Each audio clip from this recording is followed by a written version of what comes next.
There are times where, unfortunately, a child might be melting down and having a tantrum that is so violent that it can be dangerous. Maybe they're throwing something, they're breaking something, or they're hitting and kicking you.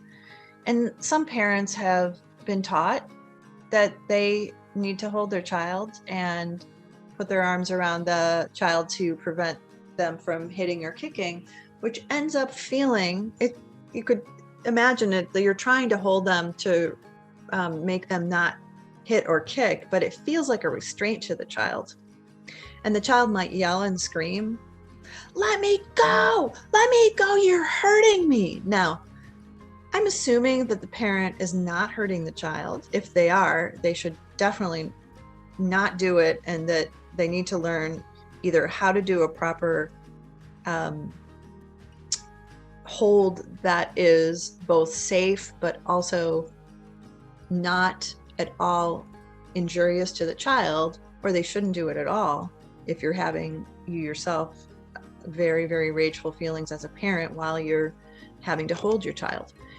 But what you can do is, if you do have to hold your child and they scream, "Let me go, you're hurting me," what I recommend is to say, "It's going to be over soon. You're not in trouble. I'm not mad at you.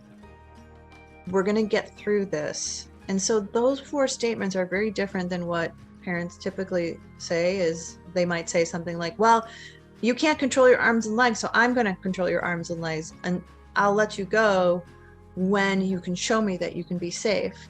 So for the kid who hears that, they think, "I'll never, ever get free from this hold," since they don't feel like they're in control, and they'll never be able to control their arms and legs.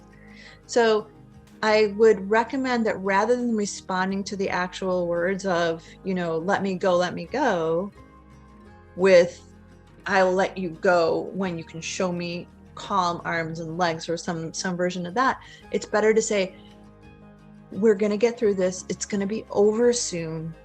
You're not in trouble. I'm not mad at you. We'll get through this."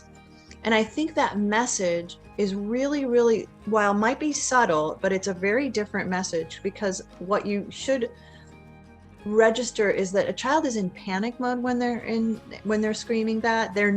They sound really angry. They might be saying really rude or mean things, but it's more of a panic. Imagine it more like a animal that's maybe trapped in a trap and they're flailing and kicking like that, or they're injured. What would you say to them? We'll get through this. It's going to be over soon. And so I hope that message can be something that will give a child a sense of, okay, my adult is going to take care of me. My adult is secure. They're not mad at me. And so I'm not going to get through this alone.